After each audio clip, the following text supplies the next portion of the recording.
अस्सलाम वालेकुम दोस्तों, जैसे आपको पता है कि पाकिस्तान क्रिकेट टीम को इंग्लैंड के तो T20 और वनडे सीरीज में इबरतनाक शिकस्त का सामना करना पड़ा। तो अब Pakistan cricket team West Indies के खिलाफ 5 T20 मैच और 2 टेस्ट मैच खेलेगी, और जिसके लिए पाकिस्तान क्रिकेट टीम में 5 बड़ी और तूफानी तब्दीलियाँ हो चुकी हैं। तो आज के इस वीडियो के अंदर आपको मुकम्मल तफसील आप लोगों को मिलेगी, तो आप लोगों ने लाजमी इस वीडियो को एंड तक देखना है।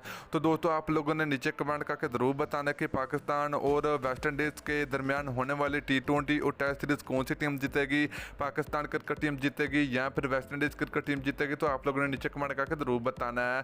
तो दोस्तों, उससे पहले अगर आपने अभी तक इस वीडियो को लाइक नहीं किया तो वीडियो को लाइक करें, उसके बाद चैनल को सब्सक्राइब करें और बेल आइकन ज़रूर अनेबल करें ताकि आप लोगों को मज़ीद क्रिकेट की न्यूज़ मिलती रहेगी। तो चलिए दोस्तों, पहली तब्दीली की बात करें तो पाकिस्तान क्रिकेट टीम की जानिब से पहली बड़ी तब्दीली होगी शर्जील खान की। तो दोस्तों, जैसे आपको पता है कि इंग्लैंड के खिलाफ T20 और वनडे सीरीज में शर्जील खान को मौका नहीं मिला, तो अब वेस्ट इंडीज़ के खिलाफ शर्जील खान को पाकिस्तान टीम की जानिब से मौका मिलेगा। दूसरी बड़ी तब्दीली की दोस्तों बात करें तो शाहनवाज ज़िदानी होंगे, जिनकी PSL में बहुत ही उम्दा परफॉर्मेंस थी, तो इनको वेस्ट इंडीज़ के खिलाफ पाकिस्तान टीम में शामिल किया गया है।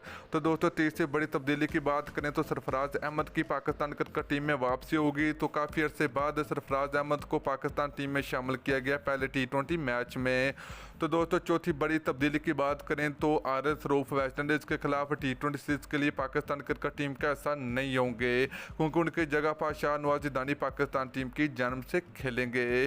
तो दोस्तों, ये थी पाकिस्तान क्रिकेट टीम में कुछ बड़ी तब्दीलियां जो कि हो चुकी हैं वेस्ट इंडीज़ के खिलाफ T20 और टेस्ट सीरीज के लिए। तो वीडियो अच्छी लगी तो वीडियो को लाइक करें।